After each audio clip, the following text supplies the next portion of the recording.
Sa hindi malayong hinaharap, ang West Philippine Sea ay pilit na inaagaw ng kaharian ng Manchuria. Bagamat hindi nila ito makuha sa pamamagitan ng pakikidigma, iba't ibang paraan ang ginagawa ng mga Manchurians para sirain ang moral, komunidad at paniniwala ng mga Pilipino upang masakop nila ang West Philippine Sea nang walang aktwal na digmaan na magaganap.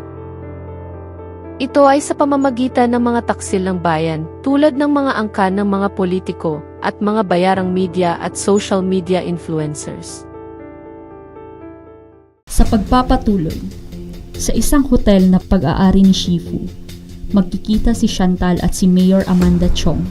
Siya ang hinihinala na isang Manchurian candidate at ngayon ay protektor ng mga gawain ni Shifu. Mayor Chong, ni hao. Ni hao, Chantal. Mabutit na parito ka.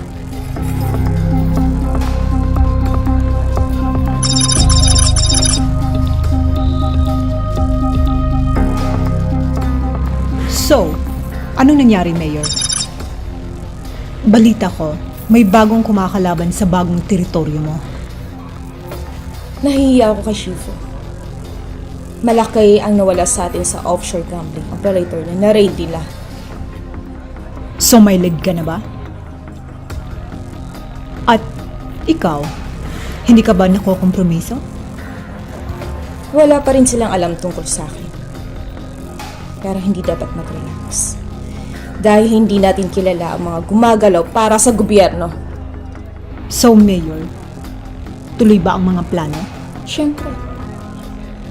Hindi nila alam na peke akong Pinoy.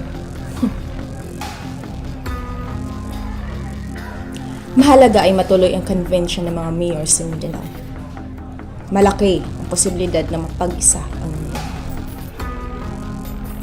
Isa sa mabilis na paraan para madali nating makuha ang buong bansa. Alam mo, bilib sa'yo mga taga Mindanao. At kung magkaroon man ng plebisito, malamang makukuha mo ng Mindanao. Kung hindi yan magaganap, sigurado naman ako na ang mananalo na Pangulo. Wala silang alam na hindi Pilipino ka na ng presidente. At wala silang alam na naksakop na natin sila.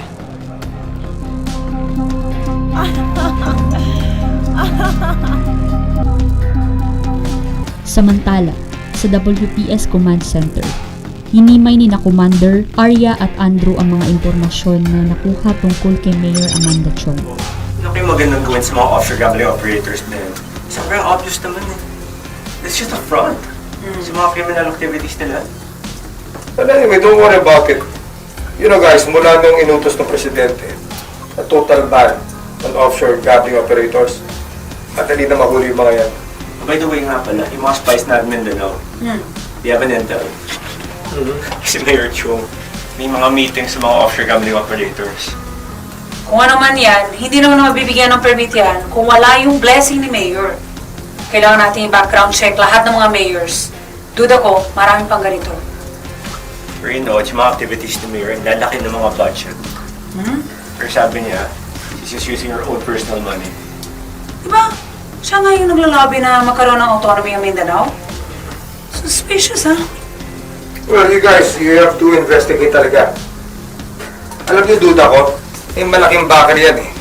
Yung Mayor Amanda Chong na yan. Pero, hintayin muna natin yung report ng Intel. Yes, Yes, Commander. Taas noong isisigaw